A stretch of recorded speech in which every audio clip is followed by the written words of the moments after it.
Olha a pergunta que essa nojenta disfarçada de jornalista faz. Mas são 60 criminosos mesmo? E que crimes eles cometeram? Se cometeram esses crimes, foram julgados, condenados pela justiça? E ainda que fossem julgados e condenados, onde é que está escrito na lei brasileira que o Estado tem o direito de matar pessoas?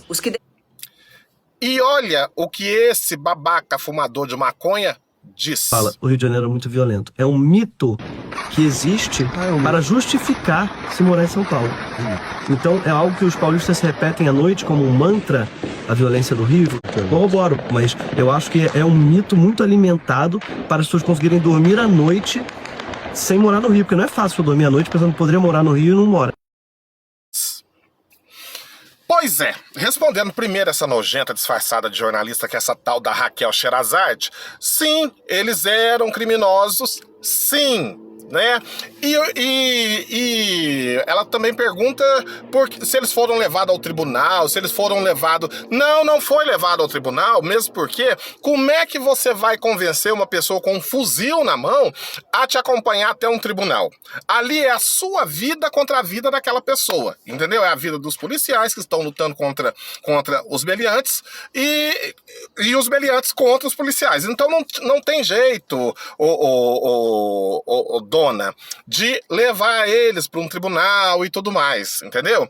Infelizmente, vocês romantizam, né? Porque vocês vivem disso, vocês vivem dessa romantização da criminalidade. Inclusive, isso é até matéria no jornalismo, que a notícia, quanto pior para o jornalista, é melhor. E é por isso que eles endeusam tanto criminosos. Não é só por isso. É pelo fato também deles serem comunistas, pelo fato também deles serem de esquerda, porque vocês sabem muito bem qual lado que a esquerda defende. A esquerda defende bandido, a esquerda defende a interrupção da vida, a esquerda defende mulheres contra homens, gays contra héteros, negros contra brancos, funcionário contra patrão, ou seja, a esquerda quer mais é o caos, né?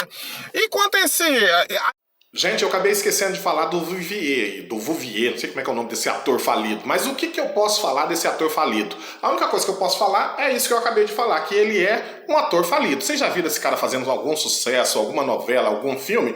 Eu nunca vi. Esse cara só tem alguma relevância ou faz algum sucesso por causa da santa internet. Porque se não fosse a internet, a gente nem saberia, nem conheceria esse tal do Vivier, certo? Então ele é o quê? Ele é uma pessoa que provavelmente mora no sul do Rio de Janeiro, então ele ouve ou fica sabendo da criminalidade só por ouvir falar ou pelos jornais, né? E provavelmente também deve ser consumidor, né, nos traficantes, provavelmente. Então não dá pra falar muita coisa desse tipo de gente, né? É um cara que não serve pra nada, é um péssimo ator, muito fraco, né, que só sabe militar.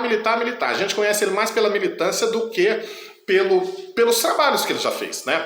Mas agora continua com o vídeo, continua aí ouvindo eu falar a respeito da Sherazade. Aliás, continuando falando da Raquel Sherazade. O que essa Raquel Sherazade tem? Essa Raquel Sherazade não tem nada. É exatamente por isso que ela não tem nada. Porque tudo que ela consegue, não vou falar Deus, mas o destino tira dela.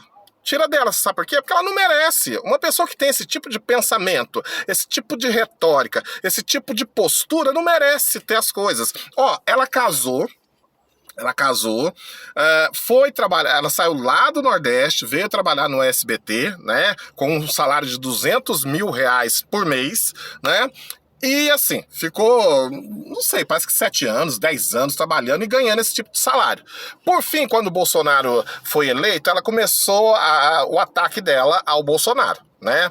Porque ela até fazia algum tipo de crítica ao governo, aos outros governos, mas era aquela coisa meio Globo, sabe? Meio que passando pano. Falava da criminalidade aqui, de uma coisa pontual ali e tudo mais, mas nunca contra o governo mesmo, batendo no governo, igual ela fez com o Bolsonaro. Foi aí que ela perdeu o emprego dela, porque ela era completamente partidária no jornal do SBT, jornal esse que tenta se manter isento, porque o Silvio Santos, até bem pouco tempo, porque tinha o Silvio Santos na época, o Silvio Santos é um governista. Então ele é a favor do governo que está no comando. Tanto é que vocês não vê ele falando mal do Lula, vocês não vê ele... Ele é um governista. Qualquer que seja o governo que está lá, ele não vai ficar batendo, criticando, e ele também não permite que seus repórteres façam isso. Tanto é que muitos dos repórteres que estão lá dentro, que começam a querer provocar demais o governo, eles mandam embora. Foi o que aconteceu com a Márcia Dantas. Provavelmente não foi por isso que eles mandaram a Márcia Dantas embora, mas isso também deve que pesou na balança, que a Márcia Dantas é toda de esquerda, né? Enfim, então essa mulher, aí ela separou, ela foi mandada embora do SBT, se separou, ela ganhava 200 mil reais de salário, né? Perdeu a metade. Por quê? Porque ela se separou do marido dela e o marido dela entrou na justiça e pegou metade do patrimônio que ela já tinha conseguido juntar, né? Então ela ficou praticamente na ruína. Tanto é que ela entrou na fazenda porque ela queria ter o direito de comprar uma casa, conseguiu dinheiro para comprar uma casa para ela e para os filhos dela. E aí perguntaram para ela, mas você ganhava 200 mil no SBT e mesmo assim você não conseguiu comprar uma casa nem numa favela, né? A favela é eu que tô falando. Nem na favelinha você não conseguiu comprar uma casa. Ela falou, não, é que eu tive que repartir com meu marido. Ou seja, esse negócio de repartir bens também pode servir para o homem. Bom, enfim, é raro, mas pode. Bom, aí ela colocou o SBT no pau. Ganhou nas duas primeiras instâncias. Ganhou 8 milhões da primeira instância. Aliás, ganhou 20 milhões de reais na primeira instância. O SBT recorreu.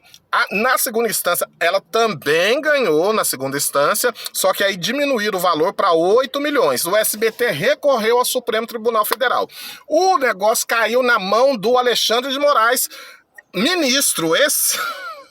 que ela puxava demais o saco deles, né? Ela falava que o Alexandre de Moraes era a muralha que tava para barrar os fascistas. Eu não sei se era fascista ou se era... Esse negócio aí que se chama a gente, né? Que era a muralha que tava ali, que era a muralha para barrar os fascistas, né? Bom, o processo dela caiu na mão dele. Sabe o que ele fez? Barrou o processo dela e deu ganho de causa para o SBT. Além dela não ganhar nada, dela perder tudo o dinheiro que ela entrou, ainda teve que pagar as custas do processo. Bom, entrou na Fazenda, pra você ver que gente que não presta só se lasca. Entrou na Fazenda, menino, quando ela entrou na Fazenda, ela ia ser uma das campeãs. Por quê? Porque ela jogou muito bem, até eu tava torcendo pra ela. Mas chegou lá, começou a se achar demais, falava que não tinha medo de ninguém, que não tinha medo de faixa presidencial e nem de chapéu de fazendeiro. Deu um tapa na boca da Jenny Miranda, na verdade, encostou assim, sabe, na boca da Jenny Miranda, mas não pode. Tanto é que vocês viram o que aconteceu com a Gabriela Spani, a usurpadora, que foi banida, né, foi expulsa da Fazenda porque bateu na cara da outra, mesmo sabendo que a outra era amiga dela, né, bateu mesmo sabendo que foi uma encenação. Perdeu, foi expulsa da Fazenda. Ganhou um programa lá na Record que não fez sucesso, que era o Domingo Espetacular, uma coisa assim durante o dia. Não deu audiência. Colocou ela na Grande Conquista, também foi outro fiasco.